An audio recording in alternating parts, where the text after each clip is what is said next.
Hello everyone, Tyra here, and today we'll be discussing cultural anthropology, which we have seen displays the purest form of diversity thus far. Okay, let's go over the basics of what culture is. This wheel here shows the different aspects, which are building a greater community, sharing knowledge, stories and values, language diversity, different foods and drinks, arts, traditions and rituals, techniques and skills, and lastly, the usage of tools and objects.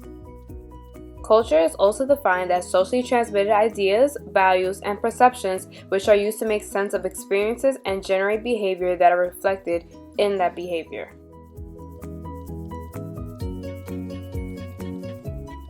There are 4 fields of anthropology, and they include biological, cultural, linguistic, and archaeology. These 4 fields have different focuses and techniques but have the common goal of attaining more knowledge of the world and people.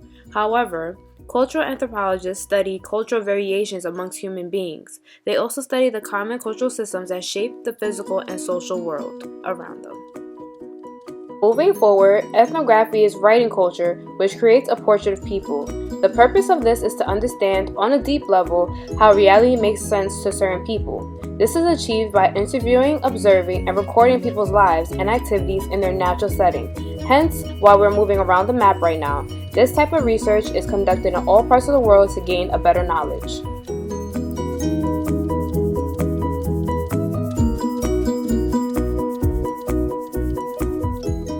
Linguistic anthropology studies the role of language in the social lives of individuals and communities.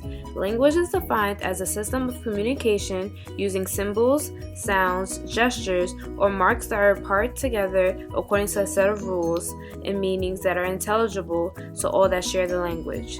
This field focuses on language in relation to its various distinctive and social and cultural settings.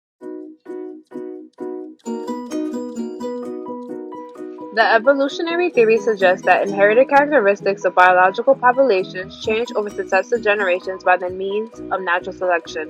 This theory is also correlated with how we practice different traditions across the world. When these traditions are shared with different cultures, it creates cultural diversity. Next, we will see some examples of how other cultures have adopted American traditions. Overall, globalization and migration have made it possible for other countries to adopt and adapt to new traditions and cultures. With people migrating, culture is spread in many different places and people adopt new traditions and ways of doing things during that process. They adapt to different environments to find new ways of survival. With that being said, when people food forage based on the environment, they have different techniques. As you can see in the next couple of photos, how different environments create different ways of hunting and gathering. Next, we move on to the issue at hand, which is that there's enough food for everyone, but there's great difficulty having access to it. One of the main difficulties is not being able to afford it. However, in the United States, our government has made it possible to provide financial aid in the form of EBT cards and unemployment funds, which makes it possible for people to be able to afford food for their families.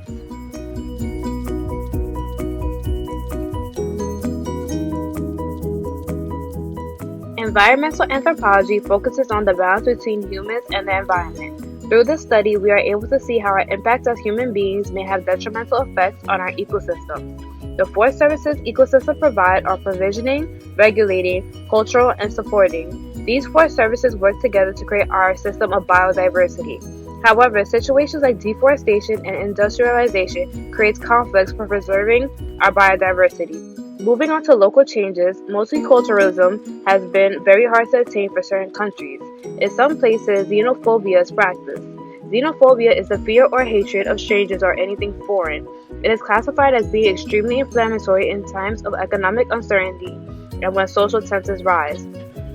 We saw this present when President Trump was building the wall to separate the United States from Mexico to ensure Mexican immigrants don't cross over and quote-unquote steal jobs away from the Americans. This was pure hatred toward the Mexican ethnicity and caused many children to be stripped away from their families and wrongfully held in cages. As you can see by my presentation today, anthropology is an important study and helps us obtain a better knowledge of the people and world around us. It helps us to connect to different people and adopt new traditions while respecting them. And as I stated in the beginning, cultural anthropology displays the purest form of diversity. Thanks for watching. Bye!